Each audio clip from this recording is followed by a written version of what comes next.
Hi everyone, welcome back to the channel. This is Ikram Iman और आज हम शुरू करने वाले हैं unit number 3।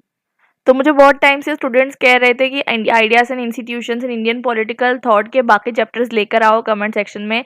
Sorry to make you all wait so much, लेकिन अब मैं आ गई हूँ थर्ड यूनिट के साथ आईआईपीटी के, और हम जल्दी जो है पूरा सिलेबस फिनिश कर लेंगे। मैं बाकी वैक और सैक वगैरह पे काम कर रही थी, इसलिए जो है मैं आपके लिए वीडियो नहीं लेकर आ पाई। तो शुरुआत करते हैं अब न्याय और नीति की, जो कि आपको बहुत टाइम से इसका इंतजार था। तो न्याय नीति, क्योंकि मैं ऑलरेडी धर्म धम्म दंड जो है समझा चुकी हूँ आपको लास्ट वीडियो में, इस वीडियो में हमारा जो कॉन्सेप्ट रहेगा वो न्याय और नीति को डिस्कस करने के लिए रहेगा, and it would be worth the wait. तो शुरुआत करते हैं। देखिए, आपको पता है कि न्याय क्या होता है। न्याय आपको बोल सकते हो आप, न्याय मतलब होता है जस्टिस। आप जहां पर भी इस पर्टिकुलर चैप्टर में न्याय आएगा, आप उसको जस्टिस के रूप में जो देखिएगा, ठीक है। नीति, नीति आपको पता है नीति आयोग है इंडिया के अंदर। नीति जो होती है पॉलिसी, तो पॉलिसी के रूप में आप नीति को देखिएगा, ठीक है। दो कॉन्सेप्ट है, दो टर्म्स है, और ये सिर्फ और सिर्फ इतना सा नहीं है कि न्याय मतलब जस्टिस, नीति मतलब पॉलिसी, खत्म नहीं। ये न्याय और नीति एक ऐसे टॉपिक्स है जिसपे फिलोसोफर्स ने हजारों बुक लिख दी है, ठीक है, हजारों बुक। उसके बावजूद ये जो कॉन्सेप्ट्स है ना, ये क्लियर नहीं हो पाए, और ये आपको पूरा ये दो वर्ड पे ही जो है आपका पूरा चैप्टर बेस्ड है। उसके बावजूद आपके मन में बहुत सारे सवाल रह जाएंगे। तो हम शुरुआत करते हैं इस इंटरेस्टिंग सी एनिग्मेटिक चैप्टर की। तो अब देखते हैं कि इस चैप्टर में हम क्या डिस्कस करने वाले हैं। पहले तो हम समझने की कोशिश करेंगे कि न्याय होता क्या है। उसके बाद हम समझेंगे कि नीति और न्याय का कॉन्सेप्ट क्या होता है। उसके बाद हम समझेंगे कि नीति और न्याय एंशिएंट इंडिया में किस तरीके से होता था, और फिर हम समझेंगे कि एंशिएंट इंडिया के जो थिंकर्स हैं उनके अकॉर्डिंग नीति और न्याय क्या है। फिर कौटिल्य के व्यू देखेंगे, फिर मनु के व्यू देखेंगे, ठीक है। उसके बाद हम समझेंगे कि रॉल्स, रॉल्स आपको पता है एक वेस्टर्न फिलोसोफर है। आपने अगर अंडरस्टैंडिंग पॉलिटिकल थ्योरी पढ़ी है, आपको जॉन रॉल्स के बारे में पता होगा। तो जॉन रॉल्स जो है वो लिखते हैं अ थ्योरी ऑफ जस्टिस, और बहुत फेमस जो है वो अपने उनको जाने जाते हैं जस्टिस के लिए, ठीक है। अभी इतना कोई पुराने फिलोसोफर नहीं है, 20th सेंचुरी के फिलोसोफर है रॉल्स, और वो जो है कहीं ना कहीं एक थ्योरी लिखते हैं, थ्योरी ऑफ जस्टिस, ठीक है। तो वो जस्टिस की थ्योरी उनकी क्या थी वो हम समझेंगे। और उसके बाद सेकंड प्रिंसिपल ऑफ न्याय, मतलब न्याय का दूसरा प्रिंसिपल क्या होता है वो भी हम समझेंगे, और ये बहुत इंटरेस्टिंग होने वाला है। और फिर हम क्या करेंगे, कंपैरेटिव न्याय करेंगे, मतलब कि जो जॉन रॉल्स का जो न्याय था, वो न्याय को हम अमर्त्य सेन के न्याय से कंपेयर करेंगे। और आपको मालूम होना चाहिए कि अमर्त्य सेन कौन थे। अमर्त्य सेन भी एक 21st सेंचुरी राइटर है। तो आप देख सकते हैं अमर्त्य सेन कौन है, एक नोबल लॉरेट है, ठीक है। उसके बाद हम ये भी समझते हैं कि जो जॉन रॉल्स है, तो जॉन रॉल्स का आपके दिमाग में एक चीज जो है फिट हो जाना चाहिए। देखिए, जॉन रॉल्स जो है वो मैं आपको बता देती हूँ। पहली तो बात तो वो वेस्टर्न फिलोसोफर है, ठीक है। John Rawls a theory of justice book लिखते हैं। आपको इसको दिमाग में रख लेना है, पूरा का पूरा जो चैप्टर इसके अराउंड ही घूमेगा। किताब का नाम है, ये पब्लिश होती है 1971 में बाय जॉन रॉल्स, ठीक है। और इसके साथ जो है इसमें वो बहुत ज़्यादा अच्छे से डिस्कस करने की कोशिश करते हैं कि किस तरीके से न्याय होता है, न्याय क्या है। और आप बोलते हैं ना जस्टिस बहुत ज़्यादा सिंपल लगता है, लेकिन जस्टिस बहुत ज़्यादा हार्ड है। वो कैसे है वो हम समझेंगे, ठीक है। उसके बाद जस्टिस करना भी बहुत ज़्यादा मुश्किल है। तो करीबन 560 पेजेस की बुक में वो सिर्फ और सिर्फ जस्टिस के बारे में लिखते रहते हैं, जस्टिस के बारे में लिखते रहते हैं। तो वही हम समझेंगे कि वो रॉल्स की किताब जो थी वो किस तरीके से न्याय को बताती है। और फिर हम अमर्त्य सेन को पढ़ेंगे। अमर्त्य सेन जो है आपको पता है, अमर्त्य सेन का नाम आपने सुना होगा। तो अमर्त्य सेन कौन है, वो जो है नोबेल प्राइज विनर है। आप सोच सकते हैं, तो नोबेल प्राइज विनर को जो है हम समझने वाले हैं। तो अमर्त्य सेन जो है इकोनॉमिस्ट भी थे, फिलोसोफर भी थे। उन्होंने यूके में भी काम किया है, यूएस में भी काम किया है, ठीक है। और वो क्या थे, लिखते हैं किस बारे में, न्याय के बारे में लिखते हैं। और इंटरेस्टिंग बात यह है कि वो जो जॉन रॉल्स की थ्योरी थी ना जस्टिस की, उसको क्रिटिसाइज करते हैं, क्योंकि वो न्याय सेंट्रिक अप्रोच थी। अब वो बताने की कोशिश करते हैं नीति सेंट्रिक अप्रोच, ठीक है। तो समझेंगे हम, आपको क्लैरिटी आएगी जब आप धीरे धीरे पढ़ोगे। तो आप सोच सकते हैं कि एक 1971 में जो वर्क आता है जॉन रॉल्स का 560 पेजेस का, उसको क्रिटिसाइज करते हैं अमर्त्य सेन। कब, 2009 में अपनी बुक में द आइडिया ऑफ जस्टिस। उसके अंदर 786 पेजेस है। वो पूरा का पूरा जो आइडिया था जॉन रॉल्स का, उसको रिवाइज करते हैं, क्रिटिसाइज करते हैं, और अपना खुद का आइडिया ऑफ जस्टिस देते हैं। तो ये बहुत इंटरेस्टिंग होने वाला है और आप समझ सकते हैं जब ये दो पर्टिकुलर वर्क को हम जो है साथ में कंबाइन करके सिंथेसाइज करके आपके सामने पेश कर रहे हैं, तो फिर समझ सकते हैं आप कि इस चैप्टर की जो कॉम्प्लेक्सिटी है वो क्या होगी। कहीं कहीं पर आपको बहुत सारी चीज़ें समझ में नहीं आएगी, कहीं कहीं पर चीज़ें जो है बहुत ज़्यादा डीप हो जाएगी, लेकिन आपको जो है वो डीपनेस को एक्सप्लोर करना है, ये चैप्टर का जो है मकसद है। तो शुरुआत करते हैं। तो इस चैप्टर में हम समझेंगे न्याय नीति, और न्याय नीति में हम दोनों थ्योरीज जो है उसको अच्छे से डिस्कस करने वाले हैं। अब शुरुआत करते हैं। तो नेचर ऑफ न्याय, नेचर ऑफ न्याय जब बोला जा रहा है तो आपको जो है नेचर ऑफ जस्टिस समझना है, ठीक है, मैं आपको पहले बता चुकी हूँ। तो अमर्त्य सेन जो है वो बहुत इंपॉर्टेंट इस पे काम करते हैं, और वो न्याय को जो है जिस तरीके से फ्रेमवर्क करते हैं, ठीक है, तो न्याय का जो फ्रेमवर्क करते हैं वो कहीं ना कहीं फ्रेमवर्क करते हैं इंडियन कल्चर पे बेस्ड, ठीक है। तो न्याय का जो फ्रेमवर्क है, जो नीति और न्याय बेस्ड अप्रोच है, उसको वो लेकर आते हैं, और ये नीति और न्याय बेस्ड अप्रोच वो कहीं ना कहीं थोड़ा सा एंशियंट इंडिया से भी लेकर आते हैं। और ये जो है पर्टिकुलरली रॉल्स की थ्योरी को क्रिटिसाइज करने के लिए मैंने अभी आपको बताया, और थ्योरी ऑफ जस्टिस बुक को क्रिटिसाइज करने के लिए जो है लाते हैं, और साथ साथ वो ये भी बताते हैं कि किस तरीके से रॉल ने जो है प्रिंसिपल ऑफ जस्टिस को देखा है, वैसा नहीं देखना चाहिए था, ठीक है। अब हम बात करेंगे कि जो न्याय है, न्याय ने जो है न्याय का कॉन्सेप्ट क्या देते हैं, सेन, सेन यानी अमर्त्य सेन को यहाँ सेन से रेफर करेंगे हम, वो क्या देते हैं उसको हम कंपेयर करने की आप कोशिश करेंगे। तो न्याय मतलब न्याय को इस तरीके से बताते हैं सेन कि न्याय जो है, न्याय क्या है, न्याय जो है नीति के थ्रू हमें मिलेगा। बेसिकली न्याय नीति एक अब्स्ट्रैक्ट मेथड है। अब्स्ट्रैक्ट मेथड आप समझ सकते हो, एब्स्ट्रैक्ट क्या होता है, जिसका कोई फॉर्म नहीं होता है, ठीक है, आपके फीलिंग्स, आपके इमोशंस, वो सब क्या होते हैं, अब्स्ट्रैक्ट होते हैं। तो नीति एक अब्स्ट्रैक्ट मेथड है, अगर उसको इम्प्लीमेंट आप करोगे फुल्ली तो उससे क्या होगा, न्याय, मैक्सिमम पब्लिक वेलफेयर होगा। ऐसा कौन कहते हैं, सेन कहते हैं।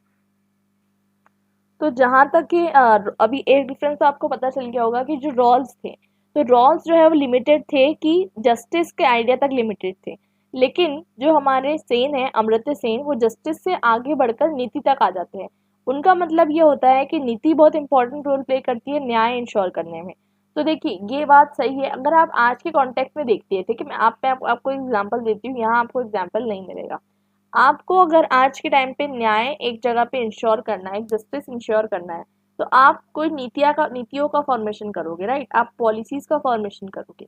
आप क्या कहोगे, जैसे कि आप कॉन्स्टिट्यूशन में कहते हो that everyone are equal before law, ठीक है, एवरीवन जो है क्या कहते हैं, there will be no discrimination on the basis of religion, caste, creed, ये सब चीजें। तो आपको ये क्या कर रहे हो, आप नीति का फॉर्मेशन कर रहे हो, पॉलिसी का फॉर्मेशन कर रहे हो, कॉन्स्टिट्यूशन में अमेंडमेंट ला रहे हो, लॉ बना रहे हो, ये सब नीति का पार्ट है। तो नीति, ये भी नीति हो सकती है, और सिर्फ ये नीति नहीं है। नीति क्या है, नीति ये है कि जब फेयर जजमेंट हो, वो नीति है। नीति ये भी है कि प्राइम मिनिस्टर का फेयर इलेक्शन हो। नीति ये भी है कि इलेक्शन कमीशन इंडिपेंडेंट हो। हर एक पॉलिसी जो गवर्नमेंट की है जो कि जस्टिस के करीब जाती है, वो नीति है, ठीक है। तो जस्टिस के करीब जाने के लिए अमर्त्य सेन जो है वो इस तरीके के आइडियोलॉजी सजेस्ट करते हैं कि हमें जो है जस्टिस के करीब जाने के लिए हमें कोई पर्टिकुलरली सिर्फ न्याय पे फोकस नहीं करना है, हमें जो है नीति पे भी फोकस करना है।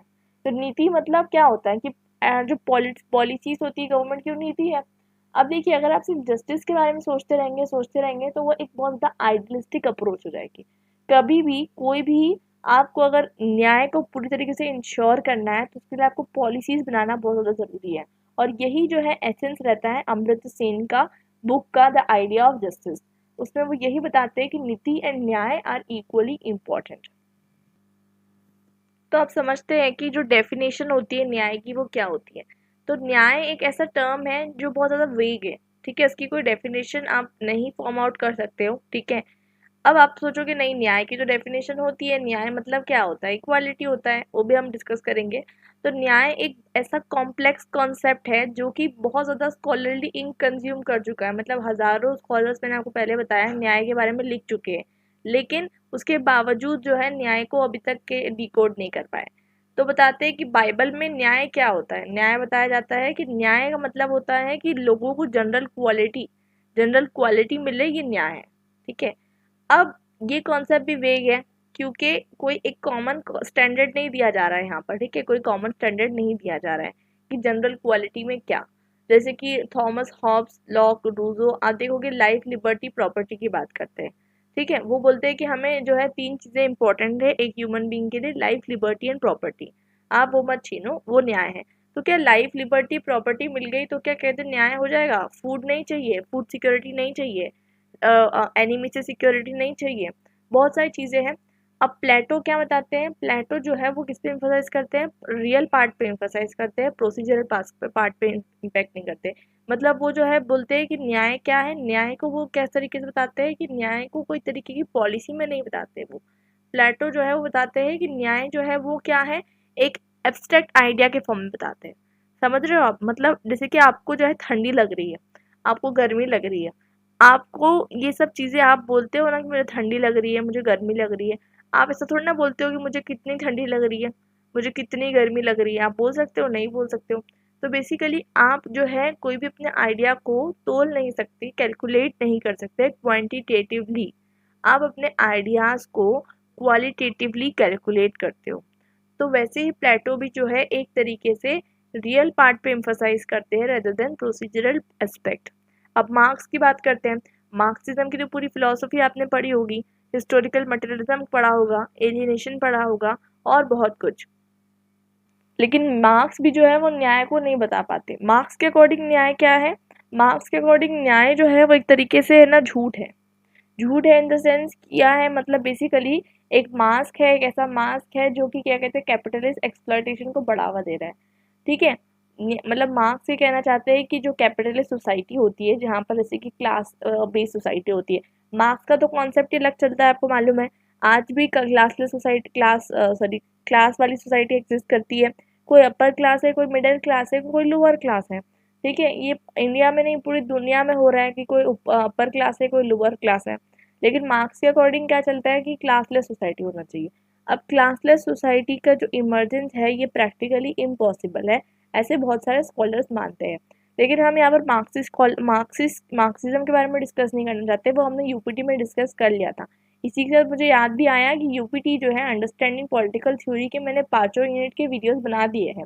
ठीक है, सीएनआई जो है colonialism and nationalism in India जो कि आपका डीएससी 3 है, उसके मैंने 4 यूनिट के वीडियो बना दिए हैं और बचा हुआ जो यूनिट है वो आ रहा है जल्दी से, तो आप चेक कर सकते हैं। ठीक है, नोट्स भी अपलोड हो चुके हैं। अब वापस आते हैं हमारे टॉपिक पे। तो मार्क्सिज्म का यहाँ पर हम क्रिटिक नहीं कर रहे हैं। मार्क्सिज्म को हम बस ये बता रहे हैं कि मार्क्सिज्म न्याय को क्या समझता है। न्याय को मार्क्सिज्म समझता है कि एक अगर ऐसी सोसाइटी है जिसमें लोग क्लास में बटे हुए हैं, कोई अपर क्लास है, कोई लोअर क्लास है, तो उसमें न्याय नहीं हो सकता। ये मार्क्स का मानना है। ओके, अब आपके लिए अगर कोई पूछेगा, आपसे कोई पूछेगा कि व्हाट इज न्याय, ठीक है, या फिर अगर आप किसी जनता से जाके पूछ लीजिए, रोड पे खड़े हुए इंसान से ले मैन आइडिया पूछिए तो न्याय क्या होता है, तो न्याय वो कहेंगे कि इक्वालिटी। ठीक है, इन टर्म्स ऑफ मतलब आंखों में, like in the law eyes of laws there should be equality. ठीक है, किसी के बीच में भेदभाव नहीं करना, ये इक्वालिटी है। इक्वालिटी ही जो है न्याय है। लेकिन आपको पता है इक्वालिटी भी एक बहुत ज़्यादा वेग कॉन्सेप्ट है। कैसे वेग कॉन्सेप्ट है? अभी आपको पता होगा इक्वालिटी और इक्विटी के बीच में डिबेट चल रहा था। इक्वालिटी और इक्विटी का डिबेट आपको पता है ना।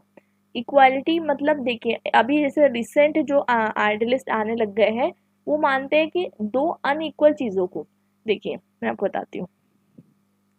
एक पर्सन है ए, ठीक है, ये एक पर्सन है ए और एक पर्सन है बी। अब ये दोनों अनइक्वल हैं, आप देख सकते हैं।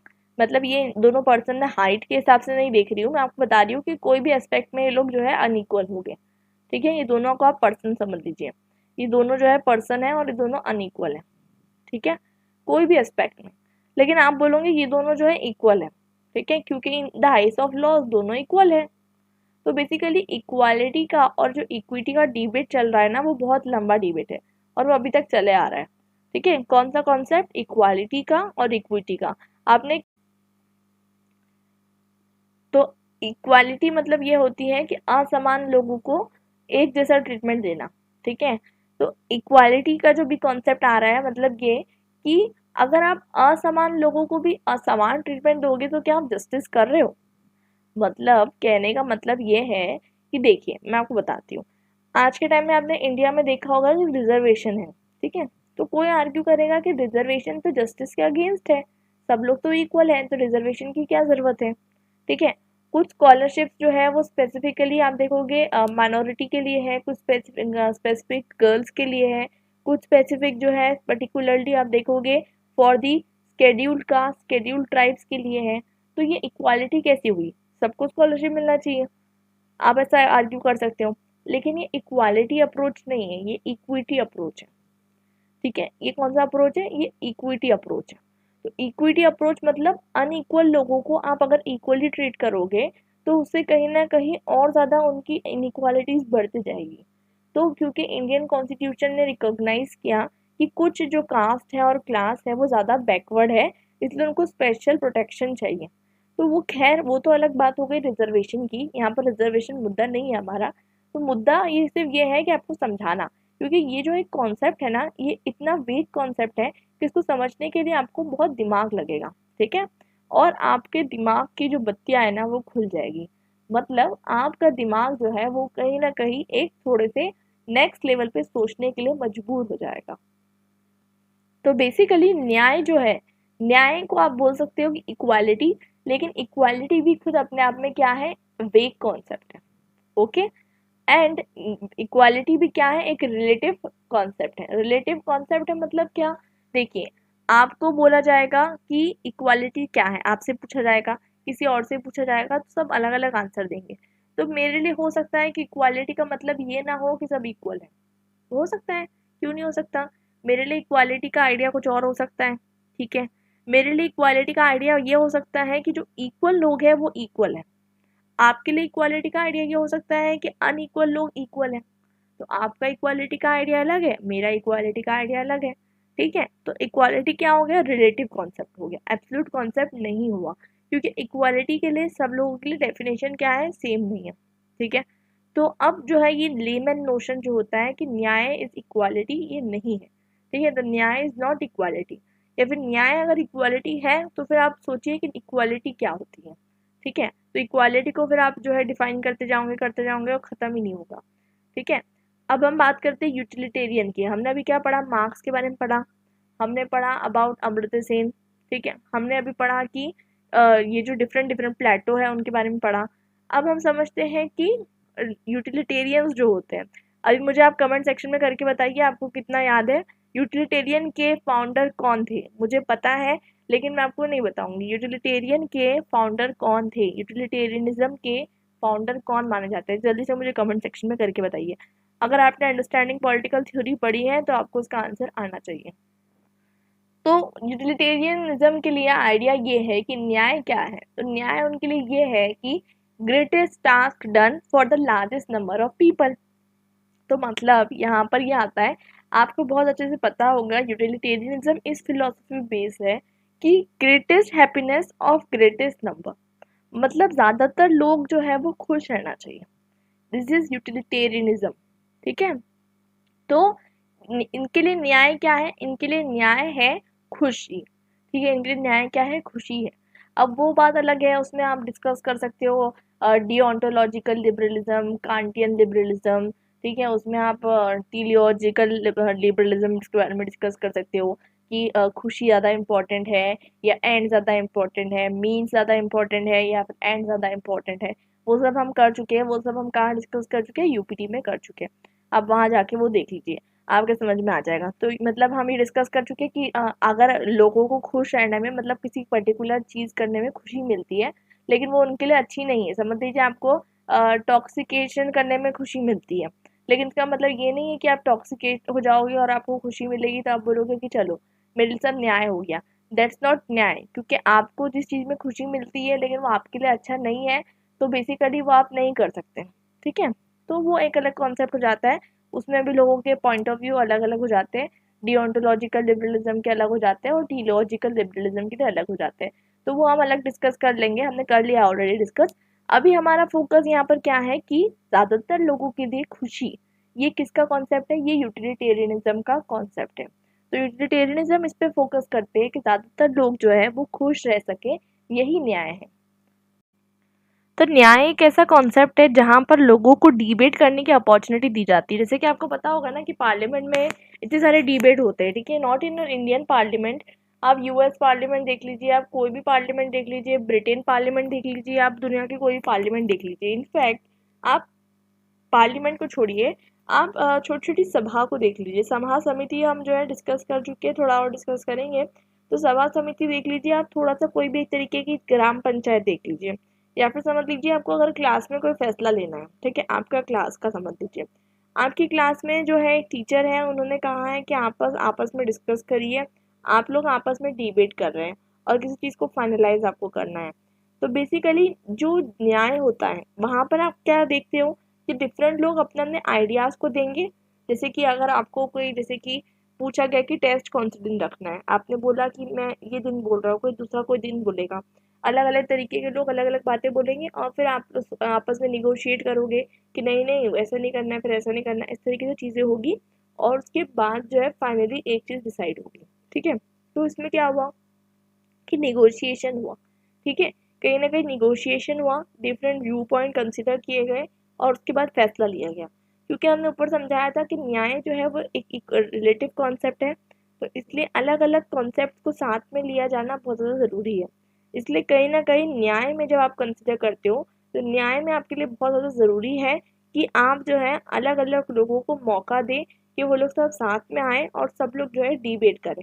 और इससे जो है क्या होगा कि न्याय जो है वो यूनिपोलर ना हो जाए। यूनिपोलर मतलब एक ही इंसान की तरफ झुका हुआ ना हो जाए न्याय।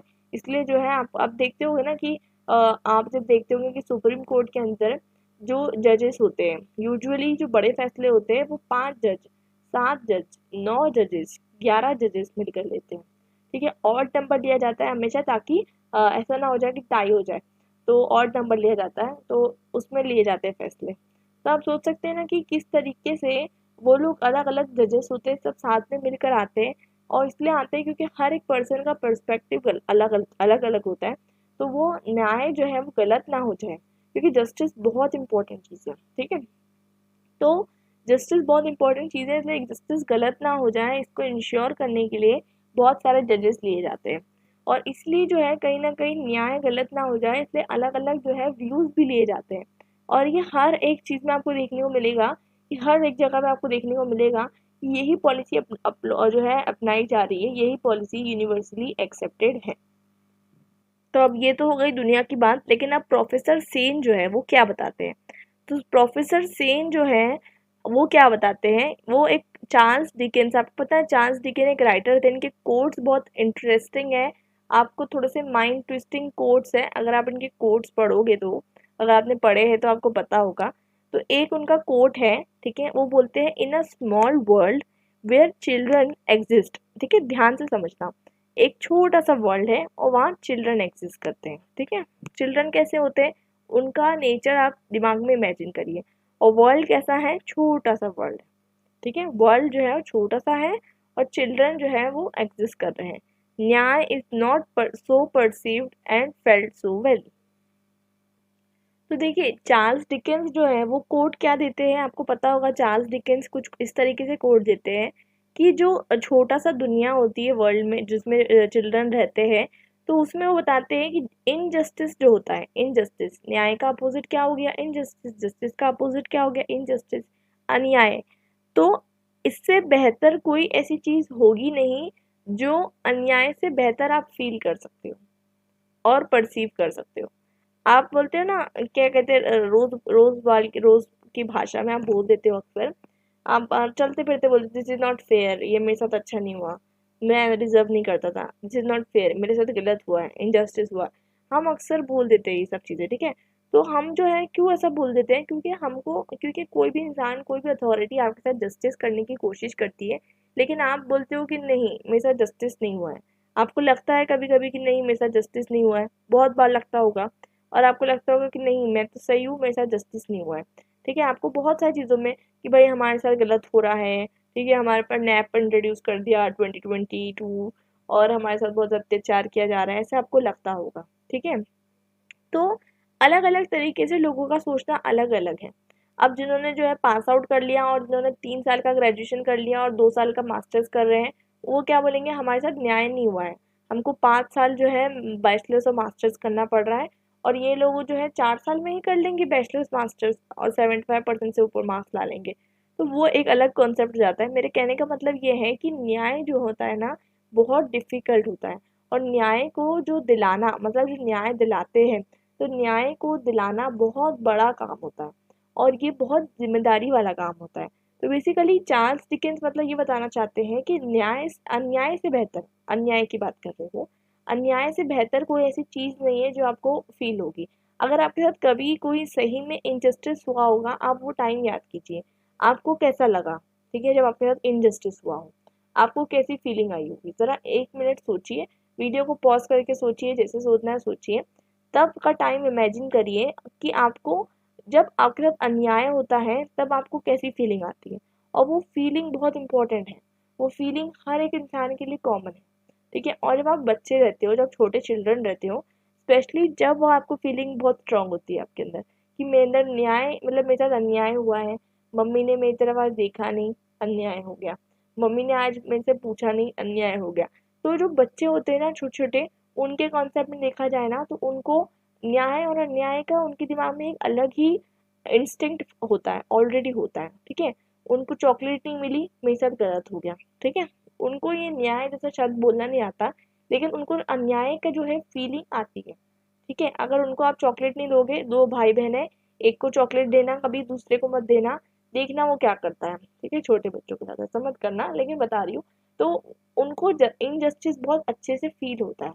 तो वो यही चार्ल्स डिकेंस बताने की कोशिश करते हैं और उसी चीज़ को प्रोफेसर सेन आगे बढ़ाते हैं, ठीक है? तो वो बताते हैं, उसको आप उल्टा कर देते हैं। उल्टा कर देते हैं मतलब चार्ल्स डिकेंस जो है वो अन्याय की बात कर रहे होते हैं कि अन्याय सबसे अच्छा फील होता है, ठीक है? तो प्रोफेसर सेन बताते हैं कि जो न्याय होता है ना वो अच्छा फील नहीं होता है।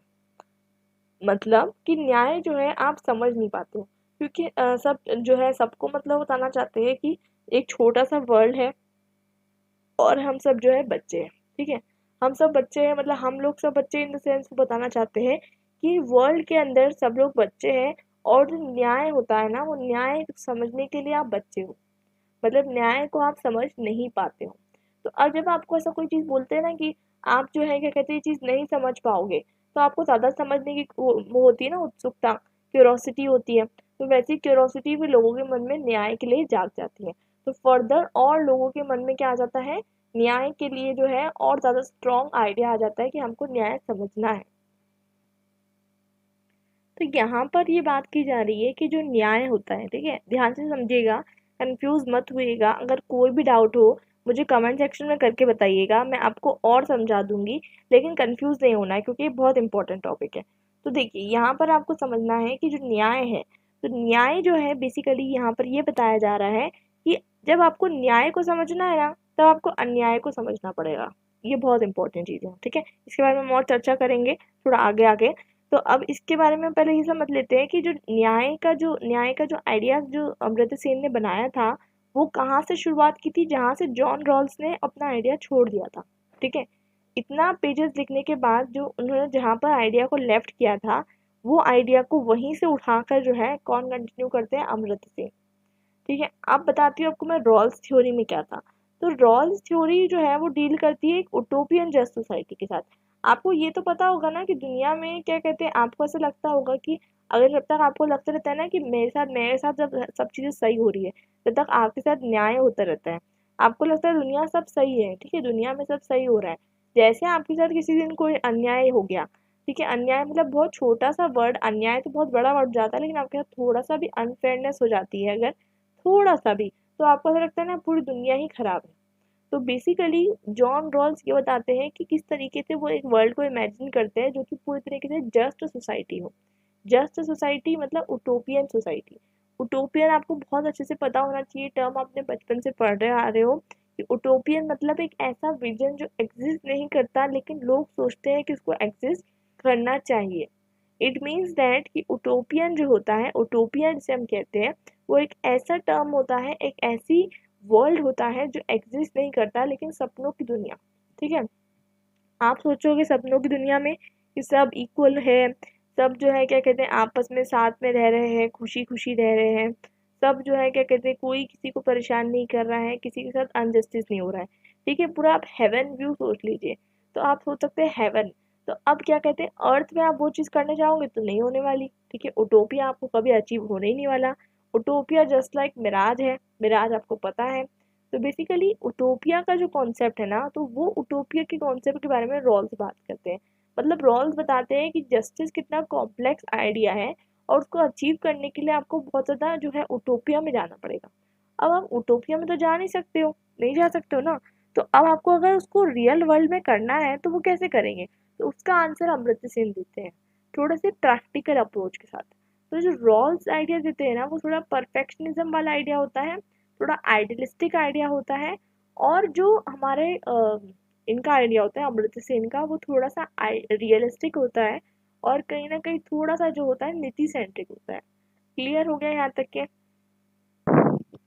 क्योंकि देखिए होता क्या है ना, कि जितनी भी चीज़ें दुनिया में होती हैं, ठीक है, जितनी भी चीज़ें आपके दिमाग में कोई थॉट चल रहा है, ठीक है, आपके दिमाग में कुछ थॉट चल रहा है, तो वो आपके दिमाग की थॉट है, आपकी आइडियोलॉजी है।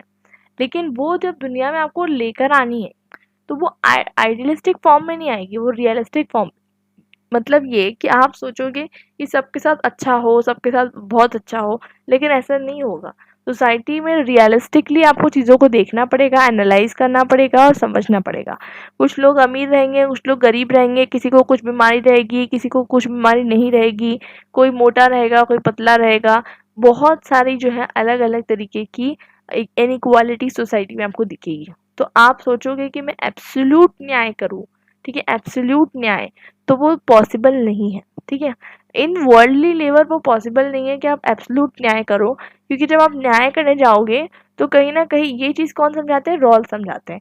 मतलब ये जो न्याय है, वो न्याय इतना कॉम्प्लेक्स है, वो बताते हैं कि हमें जो है परफेक्शनिज्म करना पड़ेगा।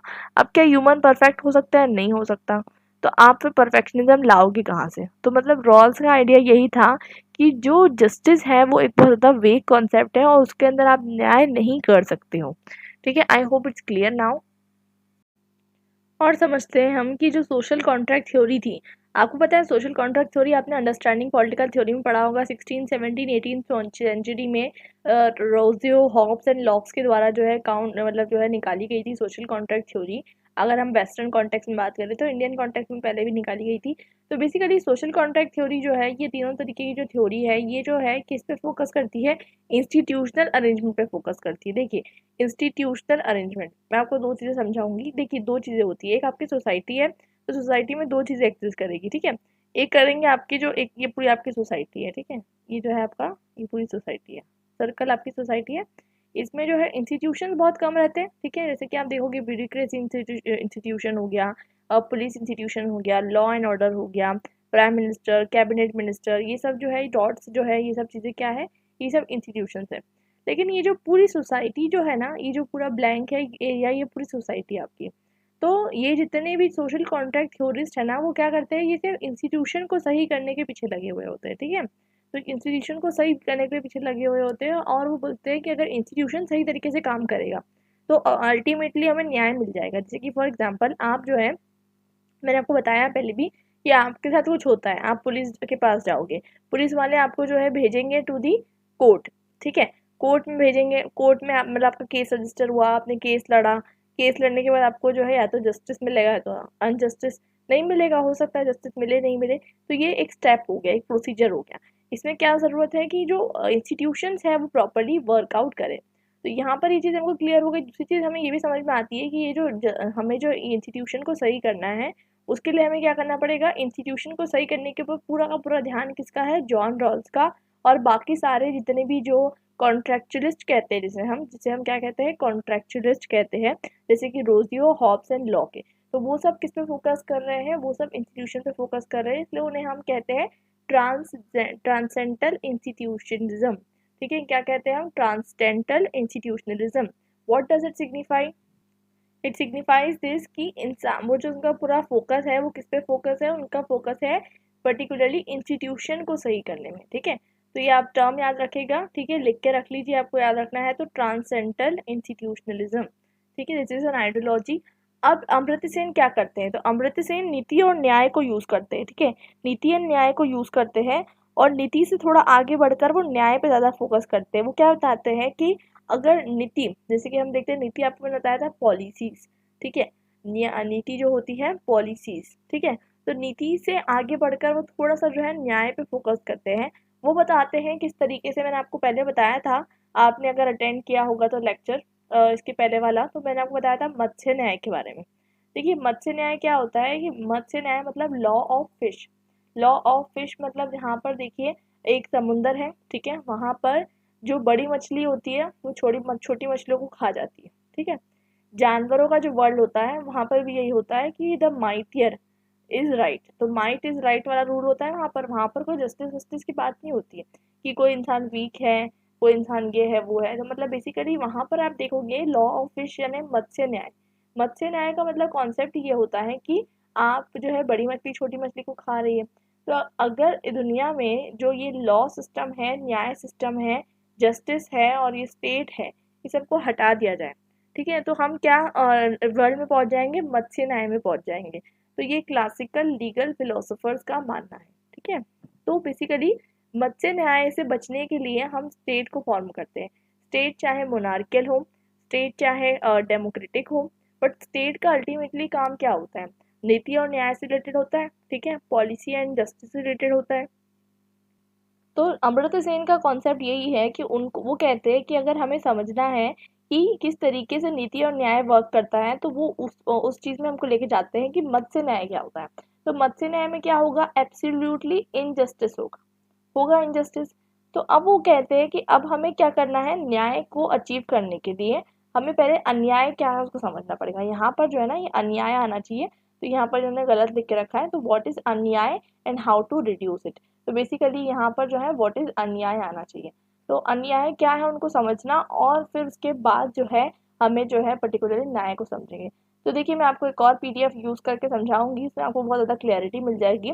मैं आपको एक बहुत इंपॉर्टेंट क्वेश्चन देने वाली हूँ इस पीडीएफ से, ठीक है। तो आप देखते रहिए लास्ट तक के, मैं आपको बीच में जो है एक क्वेश्चन देने वाली हूँ जो आप सॉल्व करोगे और जिसका आंसर आप मुझे जो है कमेंट सेक्शन में करके बताओगे, ठीक है। तो बेसिकली वो क्वेश्चन बहुत इंपॉर्टेंट है, अगर वो इस चैप्टर से जो है वो क्वेश्चन आ सकता है, ठीक है। अब आगे बढ़ते हैं। तो बेसिकली यहाँ पर हम देखते हैं कि न्याय क्या है उसको समझने के लिए सेम ये आइडिया बताते हैं कि हमें अन्याय क्या है उसको समझना पड़ेगा और अन्याय को रिड्यूस करना पड़ेगा। तो देखिए होता ये है कि हिस्ट्री में आप देखोगे, आप अपनी लाइफ में इसको देख के देखना, इसमें बताया जा रहा है कि जब आप एक कोई इंसान है जिसको अन्याय, जब उसके साथ अन्याय होता है, तो बेसिकली वो जो है कोशिश करता है कि जो अन्याय है वो ख़त्म हो सके और फिर वो न्याय के लिए जो है स्ट्रगल शुरू करता है, ठीक है। तो गांधी जी के बारे में एग्जाम्पल दिया जा रहा है कि गांधी जी ने भी जो है, जब उनके साथ अन्याय हो रहा था, क्या अन्याय हो रहा था आपको पता है बहुत अच्छे से, जैसे कि वो साउथ अफ्रीका जाते हैं, वहाँ पर आपको पता है अपार्थेड का सिस्टम चल रहा था, ब्लैक वाइट के बीच में डिस्क्रिमिनेशन था, रेशियल डिस्क्रिमिनेशन। तो फिर गांधी जी ने उसके बारे में जो है वहाँ पर सत्याग्रह शुरू किया। तो आप अपनी लाइफ में देखिए, कभी आपके साथ कोई अन्याय हुआ हो, कोई इनजस्टिस हुआ हो, तब जाके आपको रियलाइज हुआ होगा कि ये इनजस्टिस होता क्या है, ठीक है। सेकेंडली आपको ये चीज़ समझ में आती है कि ये अन्याय जो आपके साथ हो रहा है ये दूसरे के साथ ना हो, इसलिए आप कहीं ना कहीं जो है न्याय की तरफ बढ़ते हो, ठीक है। तो बेसिकली न्याय की तरफ बढ़ना जो है वो क्या है, एक तरीके की एक्टिव प्रोसेस है। एक्टिव प्रोसेस है, क्या एक्टिव प्रोसेस है, जिससे आपको जो है, आप जो है लोगों को गलत करने से रोकते हो। तो बेसिकली देखिए, आप जब अन्याय को एक्सपीरियंस कर लोगे तो आपको पता है कि अन्याय कितना जो है क्या कहते हैं गलत है, आपको कितनी तकलीफ हुई, तब आप जो है कभी भी दूसरे के साथ अन्याय नहीं होने दोगे। तो वो एक रियलाइजेशन आपको जो है वो आएगा, और जब आपको रियलाइजेशन आ जाएगा तब बेसिकली आप क्या चाहोगे कि दूसरों के साथ अन्याय ना हो। तो फिर वही बात है कि जब हमें न्याय को समझना है तो पहले हमें अन्याय को समझना पड़ेगा अकॉर्डिंग टू अमर्त्य सेन, और फिर हमें अन्याय को रिड्यूस करने के लिए काम करना पड़ेगा। ये क्लियर है आई होप। इसके बाद बात करते हैं कॉन्सेप्ट ऑफ नीति एंड न्याय। तो नीति एंड न्याय के अराउंड ऑफकोर्स हमारा पूरा चैप्टर घूमने वाला है। तो बेसिकली जो न्याय का जो आइडिया है ये है ना, नीति और न्याय के आइडिया से लिया गया है। अमर्त्य सेन ने जो जस्टिस का आइडिया लिया है, ये नीति एंड न्याय के आइडिया से लिया है ऑफ एंशिएंट ज्यूरिस्प्रूडेंस। मतलब इंडिया की जो हिस्ट्री है उसमें जो एंशियंट कल्चर है इंडिया का, जिसमें मैंने आपको बताया था पहले, कौटिल्य के बारे में बताया था मैंने आपको, जिसमें हम कहते हैं अर्थशास्त्र के बारे में हमने पढ़ा था। उसके बाद हमने पढ़ा था कि किस तरीके से जो है उस टाइम पे मनुस्मृति लिखी गई थी 200 BC के टाइम पे। तो मनुस्मृति के अंदर हमने देखा था कि क्या क्या टेक्स्ट है, बहुत सारे एंशियंट टेक्स्ट हमको देखने को मिलते हैं, लॉस देखने को मिलते हैं, ठीक है। तो वो जो लॉस, उसमें से जो हमारे काम के लॉ होते हैं, जो हमारे पॉलिटिकली काम के लॉ होते हैं, वो हम निकालने की कोशिश करते हैं। तो दोनों भी जो वर्ड होते हैं संस्कृत में, नीति और न्याय, उन दोनों का लिटरल मीनिंग अगर आप देखो नैरो सेंस में, तो वो न्याय ही होता है, ठीक है, जस्टिस ही होता है। बट अगर हम समझने की कोशिश करें तो उन दोनों का जो लिटरल सेंस आएगा, मतलब एक्सप्लेनेटरी जब हम करेंगे उसको, दोनों का थोड़ा सा डिफरेंट हो जाएगा। तो कैसे है वो हम जरा समझने की कोशिश करते हैं। तो नीति को कैसे समझाया जा सकता है? नीति को समझाया जा सकता है थ्योरी ऑफ द स्टेट। देखिए, थ्योरी ऑफ द स्टेट मैंने आपको पहले बताया, पॉलिसी ऑफ द स्टेट या फिर theory of the state. State को जो है नॉलेज होना चाहिए किस तरीके से पॉलिसी फ्रेमवर्क करनी है, ठीक है, या फिर स्टेट को पता होना चाहिए कि उसकी जो है किस तरीके से थ्योरी ऑफ द स्टेट बोलिए, आप उस टाइम पर बोल सकते हैं। आज के टाइम पे आप देखिए कॉन्स्टिट्यूशन बने हुए डिफरेंट स्टेट में, वो उस तरीके के अकॉर्डिंग रूल करते हैं। तो बेसिकली वो कॉन्स्टिट्यूशन क्या हो गया, वो नीति के पार्ट हो गया। नीति में पॉलिसीज भी आ जाती है, ठीक है। तो बेसिकली यहाँ पर हम देख सकते हैं कि जो स्टेट जिस तरीके से काम कर रहा है, इसका जो फ्रेमवर्क है वो बहुत इंपॉर्टेंट है, क्योंकि वो जब इम्प्लीमेंट हो जाएगा तो उससे क्या हो जाएगा, मैक्सिमम पब्लिक वेलफेयर हो जाएगा एंड न्याय जो है वो अचीव हो जाएगा, ठीक है। तो बेसिकली नीति जो होती है, नीति जो है अगर हम समझते हैं तो हम बोल सकते हैं कि नीति जो है वो क्या है, सिर्फ रूल्स एंड इंस्टीट्यूशंस है, ठीक है। According to Sanskrit ethics and ideas, Sanskrit ethics and ideas की बात करें हम, तो नीति क्या है, सिर्फ रूल्स एंड इंस्टीट्यूशंस है। तभी आप देखोगे नीति आयोग बनाया गया है, ठीक है, नीति आयोग बनाया गया है, आपको पता है। तो नीति जो है वो वाला नीति नहीं है, और नीति जो है उसमें जो है इसका फुल फॉर्म है national institute of transforming India. तो बेसिकली वो एक अलग चीज़ है, लेकिन कहने का मतलब ये है कि उसका कहीं ना कहीं जो डेरिवेशन है वो संस्कृत के एथिक्स से लिया गया है। Now talking about broad concept of near real nyaya, तो एक तो हो गई नीति और एक हो गया न्याय। तो बेसिकली नीति आप कितनी भी बनाते जाओगे, रूल्स एंड रेगुलेशन बनाने से क्या होता है, देखिए आज भी इंडिया में आप देखोगे इतना बड़ा कॉन्स्टिट्यूशन है, लेकिन आप देख सकते हो इंडिया का में वर्ल्ड का लॉन्गेस्ट कॉन्स्टिट्यूशन है। इसका मतलब ये थोड़ी ना है कि क्या कहते हैं इंडिया में न्याय ही न्याय है हर जगह, इनजस्टिस है ही नहीं, ऐसा नहीं है। तो देखिए आपकी जो रियल लाइफ है, जहाँ पर लोगों का मर्डर हो रहा है, रेप हो रहा है, ये सब चीज़ें जो हमारी लाइफ में जो हम देखते हैं कि कितनी सारी प्रॉब्लम्स हो रही है लोगों के साथ, तो ये जो लोगों को जस्टिस नहीं मिल रहा, लोग जो है सालों साल जो है केस लड़ रहे हैं, ठीक है, justice delayed is justice denied, हम ऐसी बातें करते हैं। तो बेसिकली जो न्याय का जो कॉन्सेप्ट है वो लाइफ से कनेक्टेड है, वर्ल्ड से कनेक्टेड है, ठीक है, और वो रूल्स या रेगुलेशन से कनेक्टेड नहीं है, ठीक है। So it is connected to the world and not just the entities, मतलब रूल से इसका कोई कनेक्शन नहीं होता है। अब सेम की बात करें तो, सेम की बात करें तो मतलब मतलब सेम की ऑफकोर्स हम बात कर रहे हैं, तो बताते हैं कि नीति और न्याय का जो हमारा लॉजिक है, डिफ्रेंशिएशन है, वो हम देख सकते हैं यूरोपियन फिलोसफी में। यूरोपियन फिलोसफी में हम समझ सकते हैं कि नीति और न्याय में क्या डिफरेंस है। तो कैसे समझेंगे, बहुत अच्छा एग्जाम्पल है, हम दो तीन एग्जाम्पल से बहुत सारी चीज़ें समझने वाले हैं, तो आपको समझ में आ जाएगी, आपका टेंशन मत लीजिए। देखिए यहाँ पर आप देखिए, आपको बताया गया है कि कुछ जो है, कुछ जो होते हैं थिंकर्स, जैसे कि Hobbes, Locke, Rousseau, Kant and Rawls, ये लोग सब इंस्टीट्यूशन की बात करते हैं। जैसे कि आपको पता होगा हॉब्स, लॉक, रूजो जो है वो तो भी ऑफकोर्स ही बात है, सोशल कॉन्ट्रैक्चुअलिस्ट कहलाते हैं। कांट और रॉल्स भी जो है वो फोकस करते हैं ऑन द इंस्टीट्यूशन, कि एक तरीके का इंस्टीट्यूशन सोसाइटी में एग्जिस्ट करना चाहिए for the establishment of nyaya. On the other hand कुछ ऐसे भी हैं जैसे कि Adam Smith, Wollstonecraft, Jeremy Bentham, Marx and Mill. Mill कौन से, जेएस मिल की बात हो रही है यहाँ पर। तो बेसिकली यहाँ पर जो है ये सब लोग किस पे फोकस करते हैं, ये लोग फोकस करते हैं सोशल रियलिटी पे, ठीक है, और इंस्टीट्यूशंस पे भी, ठीक है। तो बेसिकली देखिए, सोशल रियलिटी को जब तक आप नहीं समझोगे, जब तक आप इंस्टीट्यूशंस की बात कैसे करोगे, ठीक है, क्योंकि सोशल रियलिटी जो एग्जिस्ट करती है, जैसे कि मैं आपको एक छोटा सा एग्जांपल लेती हूँ। इंडिया में बहुत टाइम से जो है क्या हो रहा था, अनटचेबिलिटी, ठीक है, छुआछूत की जो प्रैक्टिस चल रही थी, जिसमें जो दलित लोग हैं जिसे अनटचेबल्स कहा जाता था, यानी अछूत कहा जाता था इन शॉर्ट।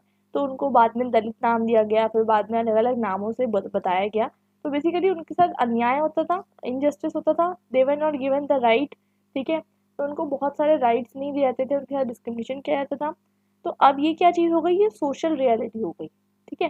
तो जब तक हम सोशल रियलिटी को समझेंगे नहीं, how will we be able to figure out the reality in laws, ठीक है। तो हमारे फिर इंडिया कॉन्स्टिट्यूशन में क्या आया, अनटचेबिलिटी के अगेंस्ट लॉ आया, ठीक है।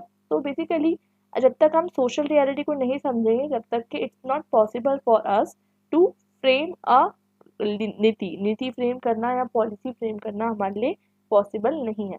लेकिन इनका कॉन्ट्ररी में जो आइडिया है रॉल्स का, वो हम पढ़ेंगे, बहुत अच्छा आइडिया है उनका भी, वो हम समझेंगे, आपको बहुत अच्छा लगेगा उनका आइडिया भी। तो वो उनका आइडिया जो है वो उनसे थोड़ा हटके है, वो सोशल रियलिटी पे फोकस नहीं करते, तो वो हम समझेंगे वो किस तरीके से डिफरेंट है। और उनकी बुक में उन्होंने जो एग्जाम्पल बताया उससे हम समझेंगे। दूसरी बात हम समझेंगे जो सेन है यानी अमर्त्य सेन, वो किस तरीके से बताते हैं, वो भी बहुत अच्छे से बताते हैं। एग्जाम्पल लेके तीन बच्चों का एग्जाम्पल लेते हैं, तो बहुत अच्छे से हम समझेंगे उसको। तो देखिए यहाँ पर हम देखते हैं कि नीति एंड न्याय के बीच में किस तरीके से सेन जो है बात करते हैं। आपको पता होना चाहिए अमर्त्य सेन की जो फिलॉसफी है वो न्याय सेंट्रिक है, मतलब वो जो न्याय होता है, न्याय आपको पता है जस्टिस, उनको सेंटर में रखते हैं। और ये जितने भी बाकी स्कॉलर्स है, बाकी स्कॉलर्स मतलब स्पेसिफिकली अगर हम बात करें जॉन रॉल्स की, क्योंकि हम इस पर्टिकुलर पूरे चैप्टर में जॉन रॉल्स को बहुत अच्छे से पढ़ेंगे, तो वो लोग जो होते हैं वो नीति को सेंटर में रखते हैं। ठीक है, तो इसलिए उनको हम क्या कहते हैं, ट्रांसेंडल इंस्टीट्यूशनलिज्म बोलते हैं, ट्रांसेंडल इंस्टीट्यूशनलिस्ट कहते हैं। और इन्हें हम क्या कहते हैं, इन्हें हम कहते हैं न्याय सेंट्रिक है ये, तो जस्टिस सेंट्रिक है ये। तो आपको क्लियर हो गया है। अब हम बात करते हैं कि सेन बोलते हैं कि किस तरीके से, आप वहाँ पर एक एग्जाम्पल कंसिडर किया जाता है जहाँ पर जो है बताया जाता है कि अगर भले ही न्याय अचीव करने के लिए, ठीक है, न्याय अचीव करने के लिए पूरी दुनिया में डिजास्टर क्यों ना आ जाए, चल जाएगा, लेकिन न्याय अचीव होना चाहिए। ठीक है, तो यहाँ पर सेन आर्ग्यू करते हैं कि अगर पूरे दुनिया में डिजास्टर आ जाएगा तो न्याय किस तरीके से हो पाएगा, क्या न्याय पॉसिबल है अगर पूरी दुनिया में डिजास्टर आ जाए। मतलब वो थोड़ा सा रियलिटी को जो है लिंक करते हैं विद द आइडियलिस्टिक अप्रोच। एक बात आपको हमेशा ध्यान रखनी है कि जो ड्रॉल्स का जो आइडिया है वो थोड़ा सा आइडियलिस्टिक है, उटोपियन से रिलेटेड है, ठीक है, थोड़ा सा इमेजिनरी वर्ल्ड से रिलेटेड है। एंड जो ड्रॉल्स का आइडिया, सॉरी, जो सेन का आइडिया है वो कैसा है, थोड़ा सा रियलिस्टिक है, थोड़ा सा वर्ल्ड वर्ल्ड से कनेक्टेड है, सोशल रियलिटी से कनेक्टेड है। ठीक है, तो वो किस तरीके से है वो हम समझते हैं। ठीक है, तो बेसिकली यहाँ पर हमको देखना है कि अगर हमें न्याय जो है अचीव करना है तो हमें क्या करना पड़ेगा, रियलाइजेशन सेंट्रिक अप्रोच रखना पड़ेगा। रियलाइजेशन सेंट्रिक अप्रोच मतलब जब आपने न्याय को जो है रियलाइज किया हो, ठीक है, मतलब आपने जो है न्याय को अन्याय जो हुआ है आपके साथ, आपने अन्याय मतलब इनजस्टिस की बात कर रही हूँ मैं, तो इनजस्टिस आपने जब फील किया है उसको आपको बीच में रखना है। ठीक है, तो बेसिकली यहाँ पर सेन बताते हैं कि अगर हमें एक वर्ल्ड के अंदर रहना है तो हमें क्या करना पड़ेगा, अन्याय को कम करने के लिए काम करना पड़ेगा। क्या करना पड़ेगा, अन्याय को कम करने के लिए काम करना पड़ेगा। जब अन्याय ऑटोमेटिकली कम हो जाएगा तो न्याय जो है वो बढ़ने लग जाएगा। समझ में आ गया मैं क्या कहना चाहती हूँ। तो बेसिकली यहाँ पर ये बताया जा रहा है कि जो सेन ये बताना चाहते हैं कि अगर हम अन्याय को कम करने के लिए काम करेंगे तो डेफिनेटली क्या होगा, न्याय जो है वो बढ़ जाएगा। और एक और चीज़ यहाँ पर सेन बताते हैं कि न्याय की अगर हमें फिलॉसफी समझना है और ह्यूमन के अंदर, मतलब हर एक ह्यूमन, देखिए ह्यूमन, एक ह्यूमन, आप जो है सब ह्यूमन के बीच में न्याय की बात हो रही है, ऑफ कोर्स की बात है। जानवरों के बीच में यहाँ न्याय की बात नहीं हो रही, क्योंकि जो एनिमल वर्ल्ड होता है वो तो बहुत डिफरेंटली वर्क करता है। यहाँ पर बात किसकी हो रही है, ह्यूमन वैल्यूज़ की हो रही है। तो हर ह्यूमन के अंदर जब हम कंपैशन डाल देंगे, कंपैशन यानी आपको बहुत अच्छे से पता है इंक्लूजन, ऐसी वैल्यूज हमें ह्यूमन के अंदर डालने की ज़रूरत है, तो ऑफ कोर्स ही बात है अल्टीमेट न्याय जो है वो अचीव होगा। देखिए न्याय जो होता है वो आपके मन से शुरू होता है। जब आपको लगता है कि हाँ आपने किसी के साथ अन्याय नहीं किया, आप बोलोगे मैंने तो किसी के साथ अन्याय किया ही नहीं, every one would be saying the same thing. But होता क्या है कि आप अगर अन्याय नहीं भी करना चाहो, हो सकता है आपसे जो है अन्याय हो जाए। तो बेसिकली आपके अंदर ह्यूमन वैल्यूज होना चाहिए, जैसे कि कंपैशन एंड इंक्लूजन। तो बेसिकली वो बताते हैं एग्जाम्पल लेकर, as compare to Amartya Sen किसका एग्जाम्पल लेते हैं, गौतम बुद्ध का एग्जाम्पल लेते हैं। तो गौतम बुद्ध जो होते हैं वो बताने की कोशिश करते हैं कि किस तरीके से हमें कंपैशनेट होने की ज़रूरत है। ठीक है, तो वो बताते हैं कि किस तरीके से जब गौतम बुद्ध ने अपना घर छोड़कर, मतलब अपनी जितनी भी जो जीवन शैली है, और वो जो है हिमालय में जो है निकल जाते हैं इनलाइटनमेंट सर्च करने के लिए। तो बेसिकली वहाँ पर वो बहुत सारी चीज़ें देखते हैं, जैसे कि वो देखते हैं साइट ऑफ डेथ, आपको बहुत अच्छे से पता है, आपने बचपन में कहानी पढ़ी होगी।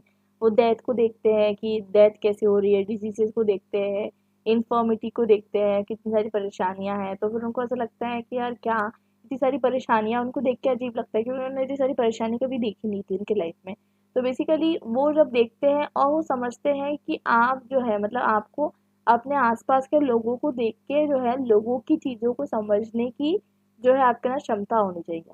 तो बेसिकली यहाँ पर वो बताना चाहते हैं कि जो किस तरीके से आपके अंदर कंपैशन की वैल्यू जो है इनकलकेट होनी चाहिए। सिमिलरली सेम ये बताने की कोशिश करते हैं कि न्याय जो होता है, जस्टिस जो होता है, वो अपोजिट है नीति से। और नीति को हम बोल सकते हैं रूल, और नीति से बिल्कुल अपोजिट है न्याय। That's the point. तो न्याय जो है वो सेंटर है ऑफ इस मॉडल ऑफ न्याय। ठीक है, तो न्याय का मॉडल है, न्याय का मॉडल है, तो उसके बीच में मैंने न्याय को ही रखा है, नीति को नहीं रखा है। नीति को किसके बीच में रखा था? रॉल्स के बीच में रखा था। हम रॉल्स के जस्टिस वाला आइडिया पढ़ेंगे अभी और हमको समझ में आ जाएगा। अब हम समझते हैं कि न्याय और नीति कैसी थी एंशिएंट इंडिया के अंदर। तो न्याय नीति समझने के लिए हमें समझना पड़ेगा कि बेसिकली यहाँ पर हमको देखने को मिलता है कि एंशिएंट इंडिया में आपने अभी भी आपको मैंने बताया था पहले भी कि मनुस्मृति है, कौटिल्य का आपको एग्जाम्पल देखने को मिलता है। तो आपको वहाँ पर ही देखने को मिलता है, समझ में आता है आपको कि जो एंशिएंट इंडिया है, तो एंशिएंट इंडिया के अंदर आपको एक चीज़ बहुत बेहतरीन समझ में आनी चाहिए, वो ये है कि एंशिएंट इंडिया के अंदर बहुत सारे पॉलिटिकल स्ट्रक्चर्स हुआ करते थे, जैसे कि सभा समिति, ठीक है, स्टेट क्राफ्ट, धर्म धम्म, ठीक है, दंड का कॉन्सेप्ट। तो वैसे ही न्याय नीति का कॉन्सेप्ट भी एग्जिस्ट करता था। जैसे कि ये जो आपका पूरा का पूरा चैप्टर है, पूरा का पूरा सब्जेक्ट है, ये क्या है? Ideas and institution in Indian political thought.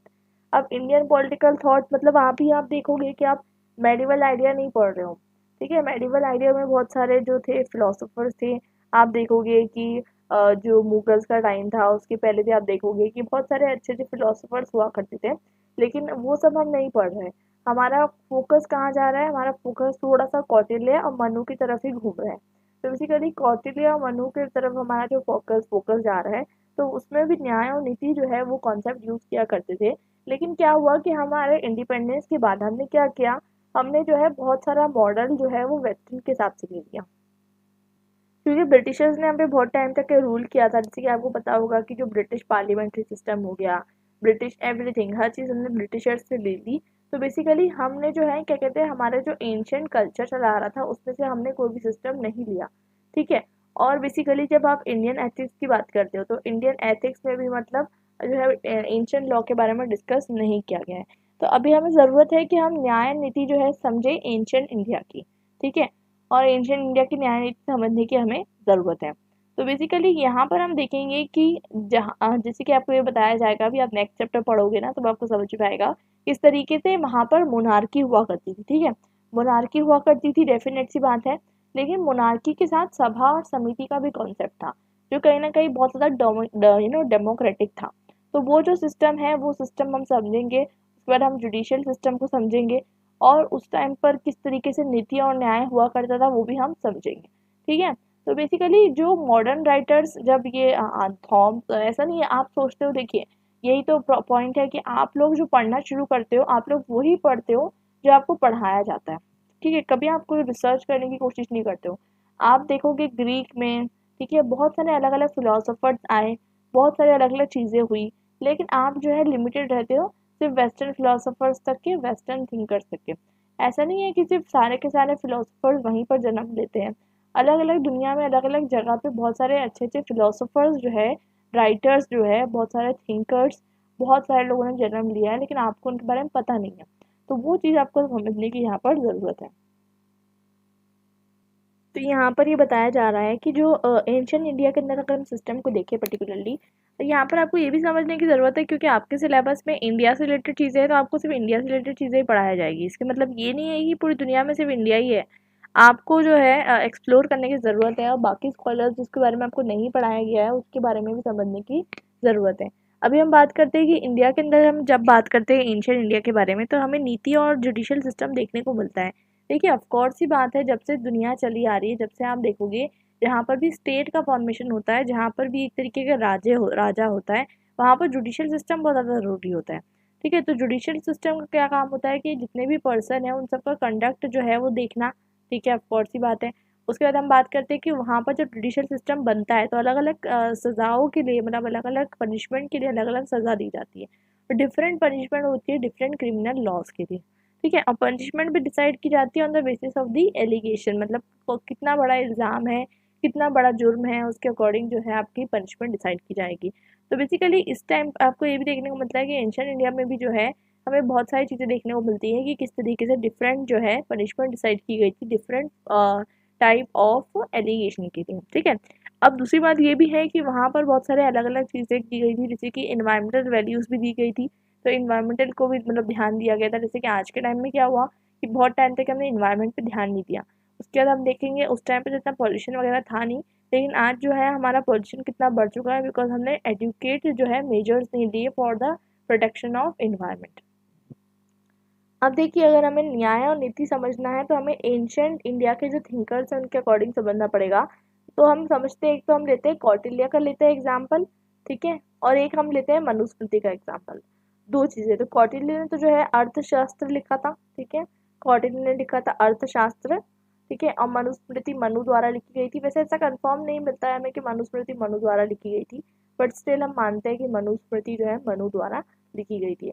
तो बेसिकली यहाँ पर जो है हमें बताया जाता है कि किस तरीके से गवर्नमेंट को काम करना चाहिए ताकि न्याय जो है और नीति जो है वो डिलीवर हो सके, ठीक है।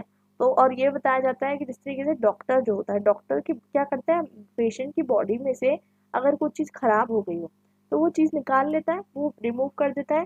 सिमिलरली एक जज का काम ये होता है कि जो अनफेयर मैटर होता है, जो भी अनफेयर मैटर है उसको बाहर निकालना यूजिंग द सेम लॉजिक। तो बात करते हैं हमारा, बेसिकली पहले हम कौटिल्य के व्यू समझते हैं, उसके बाद हम जो है समझेंगे about the views of the particularly Manu. देखिए, कौटिल्य के व्यू होते हैं न्याय नीति पे, वो बताते हैं कि हमें जो है खुद का धर्म फॉलो करना चाहिए, और बेसिकली धर्म फॉलो करने से जो सिस्टम है ऑफ कोर्स ही बात है वो सुधर जाएगा।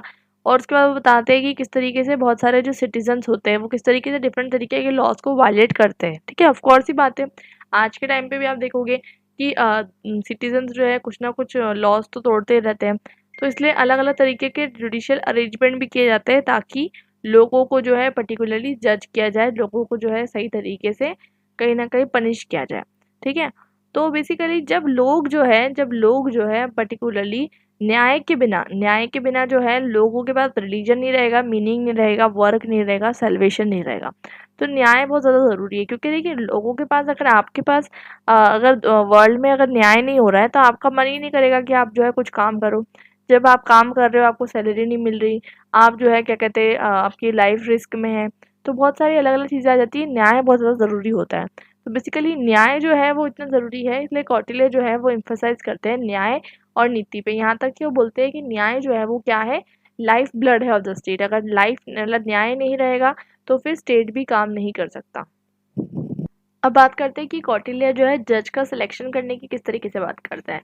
तो बेसिकली आपको पता है कौटिल्य ने अर्थशास्त्र लिखी थी। अर्थशास्त्र का इंग्लिश ट्रांसलेशन क्या होता है, इकोनॉमिक्स होता है। तो बेसिकली उन्होंने अर्थशास्त्र में राजा को ये बताया था कि राजा का कर्तव्य कैसा होता है, राजा कैसा होना चाहिए। तो वो बताते हैं वर्ती होना चाहिए, ड्यूटीफुल होना चाहिए, पब्लिक वेलफेयर किंग होना चाहिए। उसके बाद वो बताते हैं कि जजेस को किस तरीके से सेलेक्ट किया जाना चाहिए। तो वो बताते हैं कि 3 रिलीजियस जजेस होना चाहिए, ठीक है, और अमृत्यास होना चाहिए। अमृत्यास आपको पता है ना, मिनिस्टर्स को कहा जाता है। तो बेसिकली अमृत्यास होना चाहिए, जो लोग साथ में बैठकर कुछ भी डिस्प्यूट है तो उसको सुलझा सकें। और बेसिकली ये जितने भी जो जजेस होते हैं इनको अपॉइंट करने का काम किसका है, किंग का है। देखिए आज के टाइम पर भी आप देखोगे सुप्रीम कोर्ट में जो सीनियर मोस्ट जज होता है वो बाय कन्वेंशनली जो है आप देखोगे कि जज बन जाता है सुप्रीम कोर्ट। बट इसके बाद भी जो है पावर जो है वो किसके हैंड्स में लाई करती है, in the hands of prime minister. तो बेसिकली आप देख सकते हो कि किस तरीके से एक एनालॉजी आप ड्रॉ कर सकते हो कि in the time of Kautilya the power to appoint a जज was given to the king and 3 religious जजेस को अपॉइंट करना था। ऑफ कोर्स ही बात है, 3 रिलीजियस जजेस का क्या फ़ायदा कि एक ऑड नंबर रखने से जो है आपको मेजॉरिटी डिसीजन मिल जाएगा and then you will be able to get to a particular conclusion. Talking about 3 religious जजेस के अलावा अमृत्यास भी आपको रखने हैं जो कि डिसाइड करेंगे बहुत सारे फैसले। अब हम बात करते हैं कि जितना भी लीगल सिस्टम कौटिल्य ने दिया था वो आज भी आप देख सकते हो, ऑफ कोर्स ये बात एविडेंट है, ठीक है। कौटिल्य कौन थे, हमको इतना उनके बारे में इंफॉर्मेशन नहीं मिलती है। हमको ऐसा पता चलता है कि आपने देखा होगा चंद्रगुप्त मौर्य के बारे में, तो उनके एक तरीके के मिनिस्टर हुआ करते थे कौटिल्य, ठीक है। ऑफ एक और चीज़ वो ये करते हैं कि डिसेंट्रलाइजेशन ऑफ लीगल सिस्टम पे फोकस करते हैं, ठीक है। तो डिसेंट्रलाइजेशन जो है उस पर किस पे फोकस करते हैं, तो वो कैसे फोकस करते हैं, तो बोलते हैं कि जो 3 जजेस होते हैं, ठीक है, 3 जजेस होते हैं वो एक जो है हाई कोर्ट पिलर बनाएंगे। वो high court pillar, higher court pillar बनाएंगे और वहाँ पर बहुत सारे अलग अलग तरीके के जुडिशियल बेंच रहेंगे। ठीक है, जुडिशियल बेंचेस रहेंगे। देखिए आज के टाइम पे आप देखोगे पहले डिवीजन कोर्ट होता है, डिस्ट्रिक्ट कोर्ट होता है, उसके बाद आप देखोगे हमारा हाई कोर्ट्स, हमारे सुप्रीम कोर्ट, एवरीथिंग। तो वहाँ पर भी वो बोलते हैं कि हमें क्या ज़रूरत है, पहले हमें जो अलग अलग तरीके के जो इंस्टीट्यूशंस हैं, अलग अलग तरीके जो कोर्ट्स हैं, तो वो कोर्ट्स के अंदर हमको क्या करना है, वो कोर्ट के अंदर इलेक्शन होगा। तो मेजॉरिटी या फिर जो है कॉन्सेंसस होगा, उसके अकॉर्डिंग जो है पर्टिकुलरली जो है सिलेक्शन होगा ऑफ द जजेस। तो इस तरीके से जो कौटिल्य की एक थ्योरी है ऑफ द जजेस को सिलेक्ट करने की थ्योरी। तो मनु के आइडियाज़ क्या है? मनु के आइडियाज़ ये हैं कि हमें लॉ तो बनाना है, न्याय सिस्टम बनाना है, पब्लिक खुद के रूल्स बनाएगी। ठीक है, तो first thing is that public will make their own rules. ठीक है, खुद के रूल्स बनाएगी थ्रू फेडरल इंस्टीट्यूशंस। आज भी होता है वो, तो आप देखोगे ऑर्गेनाइजेशंस होती है डिफरेंट डिफरेंट। देखिए हर ऑर्गेनाइजेशन के खुद के रूल्स एंड रेगुलेशन होते हैं। आपके कॉलेज के रूल्स एंड रेगुलेशन डिफरेंट हो गए। ठीक है, तो हर एक ऑर्गेनाइजेशन जो है उसके रूल्स रेगुलेशन डिफरेंट रहेंगे। तो बेसिकली वो चीज़ की परमिशन किसको दी गई थी, हर एक फेडरल स्ट्रक्चर को दी गई थी। उसके बाद उसके अंदर भी 3 अलग-अलग होते हैं, एक होते हैं टोटल, एक होता है कास्ट और एक कैटेगरी। ठीक है, तो बेसिकली वहाँ पर हमको देखने को मिलता है कि अलग-अलग रूल थे कैटेगरी वाइज़, कास्ट वाइज़, और कुछ रूल जो थे वो सब पे फोकस करते थे। अब आपको पता है अब दूसरी चीज़ ये होती है, मनु जो होते हैं, मनु बताते हैं कि जो लेजिस्लेचर रहेगा, लेजिस्लेचर आपको पता है मतलब संविधान जो है, जैसे कि आज के टाइम में आप देखोगे लेजिस्लेटिव काउंसिल, लेजिस्लेटिव असेंबलीज, तो वो जो है जो लेजिस्लेचर का जो कंपोजिशन है वो किस तरीके से रहेगा वो हमें समझना है। उसके बाद हम देखते हैं कि according to him number of members of legislative and council should be about 10। तो वहाँ पर वो जो सभा बनाने की बात करते हैं ना, वो सभा बोलते हैं 10 लोगों की होना चाहिए। ठीक है, 10 लोगों की होना चाहिए, लेकिन वो बोलते हैं कि 10 लोग है, मतलब ये नहीं है कि भाई वहाँ पर जो है कि कैसे भी 10 लोगों को ले लो, वहाँ पर क्वालिटी मैटर करती है। मतलब वहाँ पर जो इंटेलेक्चुअलिटी है वो मैटर करती है, वहाँ पर लोग जो है इंटेलिजेंट होना चाहिए। तो देखिए मनु के अकॉर्डिंग 2 तरीके की टेंडेंसीज होती है, आपको पता है आपके अंदर एक शैतानी टेंडेंसी होती है, एक जो होती है अच्छाई होती है। जैसे कि जब आप कुछ काम करने जाते हो, आपको शैतान जो है गलत काम बताता है, आप जो है अच्छा काम जो है आपको क्या बताता है, डिवाइनली। तो बेसिकली मनु के अकॉर्डिंग 2 तरीके की टेंडेंसी होती है, एक डेविलिश होती है, एक डिवाइन होती है। तो डिवाइन टेंडेंसी क्या चाहती है कि आप जो है दूसरों का ध्यान भी रखो, दूसरों का हक नहीं मारो, ठीक है, दूसरों को खुश करो। और यहाँ पर डेविल टेंडेंसी क्या होती है कि आप जो है दूसरों के इंटरेस्ट को भी खा जाओ, लूट लो, ताकि खुद का इंटरेस्ट पूरा हो जाए। सेल्फिशनेस और साथ साथ जो है इस तरीके का जो टेंडेंसी होती है, इससे सोसाइटी में डिसऑर्डर क्रिएट होता है। तो बेसिकली वो बताते हैं कि पनिशमेंट हमें देनी पड़ेगी ताकि जो लोग हैं वो सही रास्ते पर चल सके, क्योंकि जब आपके पास पनिशमेंट रहेगी, आपको पता रहेगा कि मुझे पनिशमेंट मिलेगी अगर मैंने गलत काम किया, तो आप पनिशमेंट मतलब जो है आप काम नहीं करोगे गलत। तो बेसिकली इसलिए जो है पनिशमेंट जो है वो बहुत ज़्यादा ज़रूरी है। तो मनु के अकॉर्डिंग दंड जो है वो दंड बहुत ज़्यादा ज़रूरी होता है। दंड वो उनके अकॉर्डिंग रिलीजन के द्वारा, मतलब रिलीजन का सन है। तो बेसिकली पनिशमेंट बहुत ज़्यादा ज़रूरी होती है। और वो बोलते हैं कि पनिशमेंट जो है वो हर चीज़ बहुत ज़रूरी है, क्योंकि दंड मैंने आपको पहले बताया था, धर्म दम दंड में हमने डिस्कस किया था अबाउट दिस, कि जो दंड होता है वो क्या होता है, जब सब लोग सो रहे होते हैं वो बताते हैं कि दंड उनको प्रोटेक्ट करता है। तो यहाँ पर दंड क्यों आ गया, क्योंकि देखिए दंड भी नीति का पार्ट है। तो दंड नीति जो है वो भी इम्पोर्टेंट है न्याय के लिए। तो इसलिए लोग जो है न्याय को बनाने के लिए दंड का बहुत ज़्यादा इम्पोर्टेंस यहाँ पर हमको देखने को मिलता है। तो बेसिकली दंड किस पर डिपेंड करेगा, ऑफ कोर्स ही बात है, उस पर डिपेंड करेगा कि कितना ज़्यादा जो है पनिशमेंट, मतलब कितना ज़्यादा जो है गलत काम जो है एक इंसान ने किया है। ठीक है, I hope it's clear till now. अब हम मिलते हैं हमारे नेक्स्ट वीडियो में इसके नेक्स्ट पार्ट के साथ। अभी हम कंटिन्यू करेंगे हमारा ये जो चैप्टर है, द प्रिंसिपल ऑफ न्याय प्रेजेंटेड बाय रॉल्स। उसके बाद वाले चैप्टर्स में हम और पढ़ेंगे, जानेंगे, ठीक है, नए नई चीज़ें जानेंगे। सेकंड प्रिंसिपल ऑफ न्याय, तो रॉल्स जो है ना 2 प्रिंसिपल देते हैं। एक और पीडीएफ मैं आपके साथ शेयर करूँगी मेरे टेलीग्राम ग्रुप पे, आप ज्वाइन कर सकते हैं। यहाँ पर मैं आपको एक पीडीएफ दिखाऊँगी, वहाँ पर मैं आपको दोनों का जो है क्वेश्चन कंपेयर करके बताऊँगी। अब मैं आपको जो है क्वेश्चन बता रही थी, वो क्वेश्चन आप लिख सकते हैं, इंपॉर्टेंट क्वेश्चन है। तो क्वेश्चन कुछ इस तरीके से है कि क्रिटिकली एग्जामिन दी, ठीक है, लिखते जाइए अगर आप क्वेश्चन लिख रहे हैं तो। Critically examine the Rawls theory of justice, ठीक है, critically examine the Rawls theory of justice by giving the explanation of Amartya Sen theory of justice. ठीक है, तो आपको रॉल्स थ्योरी ऑफ जस्टिस को कहीं ना कहीं क्रिटिसाइज करना है, और by giving the Sen, Amartya Sen theory of justice. ठीक है, तो ये आपका जो है क्वेश्चन है। अब सेकेंडली हम जो है नेक्स्ट वीडियो में मिलते हैं, मैं आपके साथ एक पीडीएफ जो है शेयर करूंगी, वो पीडीएफ में से हम पढ़ेंगे, थोड़ा आपको और इसमें इन्फॉर्मेशन मिल जाएगी, और साथ साथ जो है फिर हम ये चैप्टर जो है नेक्स्ट वीडियो में फिनिश करने की कोशिश करेंगे। मिलते हैं नेक्स्ट वीडियो में, till then bye and happy learning.